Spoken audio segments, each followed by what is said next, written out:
really about the connectivity and the collaboration that we've been working on, that we've just been hearing about from the group. But I'm particularly interested if we can hear from each of you about how you're navigating what I described this morning as a very unpredictable path in building a global entrepreneurial ecosystem. As I mentioned this morning, there is no blueprint. There is no way that you can plan to create a Silicon Valley. It is an environment where you have to almost think on your feet. And for some people, that kind of disruptive environment can be very disabling. It can be one that's disheartening and discouraging. But for many of you, you've been able to navigate your way through that uncertainty.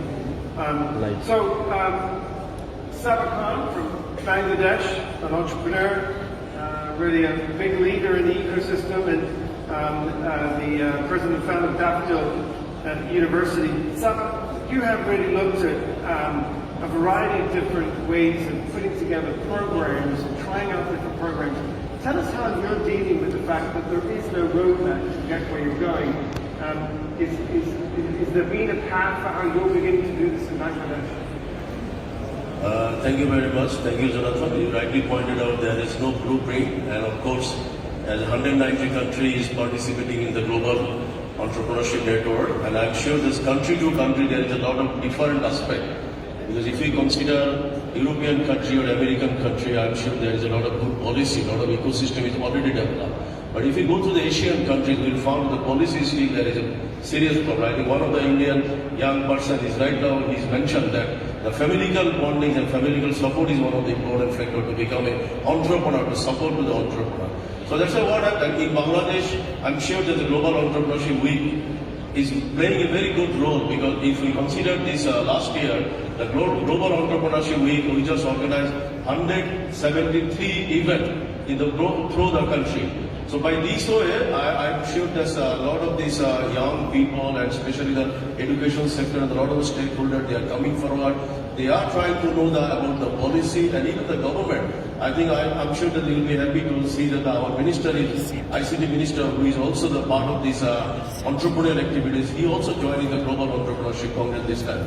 So what happened? This education system is definitely need to emphasis, and I'm sure there's a startup partner, Global Entrepreneurship Research Network, and recently we are also going to implement this Entrepreneurship World Cup. So these sorts of activities is really giving a lot of this boost up to the young-minded entrepreneur. At the same time, I should say that we also developed the educational backbone in our university, because I should say that school level need to start.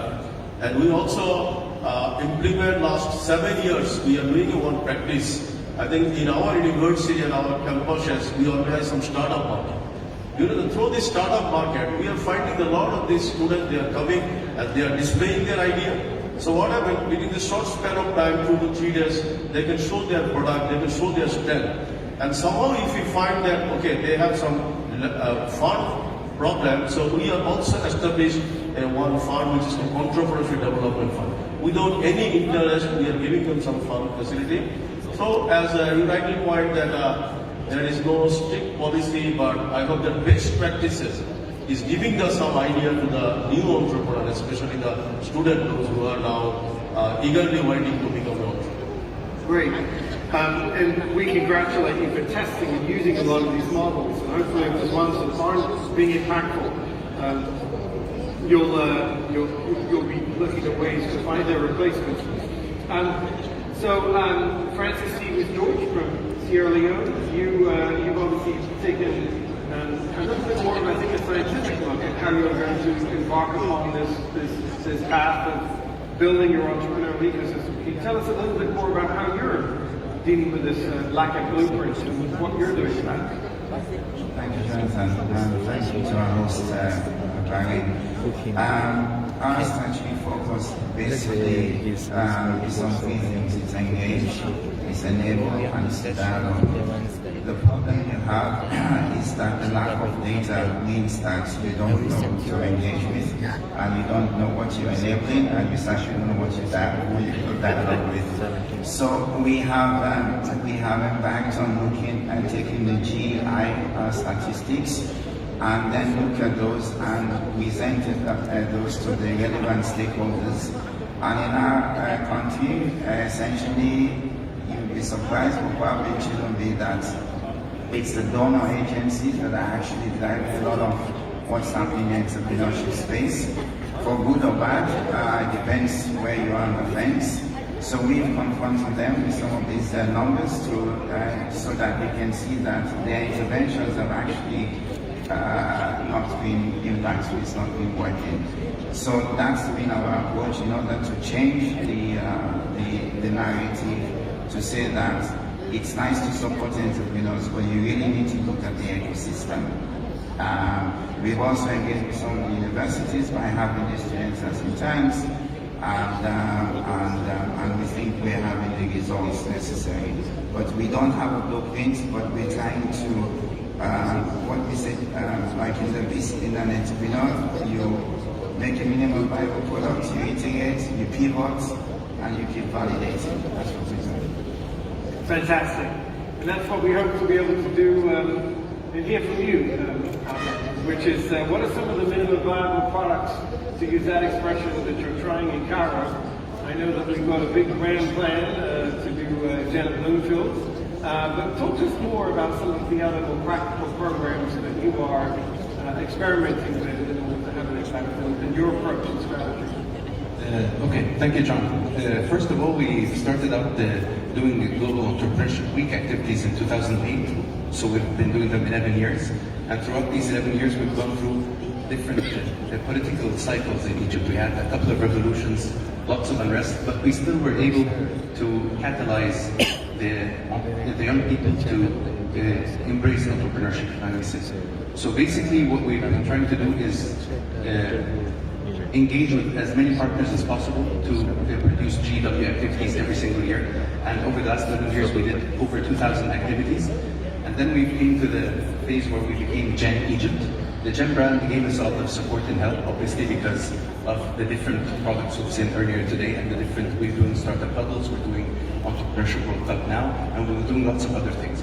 Obviously, when we mapped out our ecosystem, we engage with every single entity in the country, universities, incubators, accelerators, NGOs, government agencies, and now the government has become very supportive of what we do.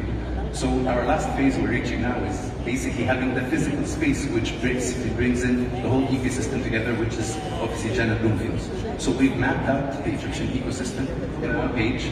We have it here, and I can show it to anyone who's interested in doing a similar model, because the ecosystem, you need to know who's there and what they're doing, and try to do things with other people. Collaboration is key.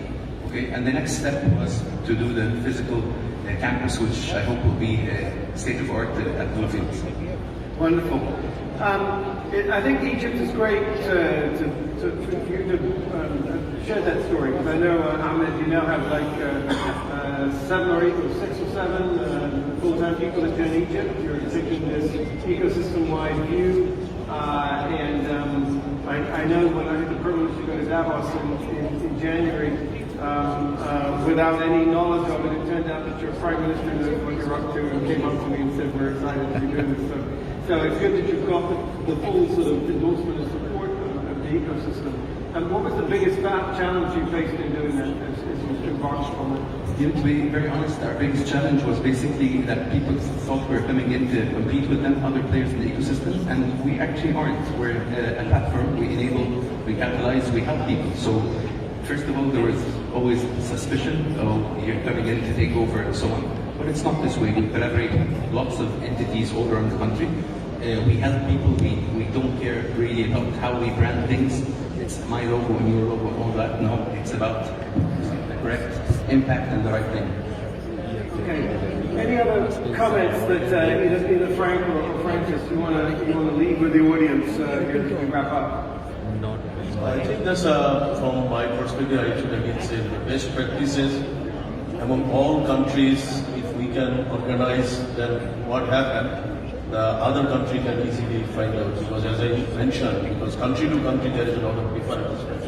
Because social connectivity, economical, and of course the other policy factor is one of the important. So all of the best practices, if there is a policy of the jail, everyone will follow that. I have to tell you, I went to Bangladesh at the end of January and had the extremely humbling experience of speaking to 26,000 young people. And when we walked around your campus, it was quite extraordinary. We saw all of the programs mapped out over the course of the country. So Sabakan is really a true example to all of us of how you can experiment with these multiple programs. And thank you again for, by the way, your hospitality and having me up there. It was fantastic. Wonderful. So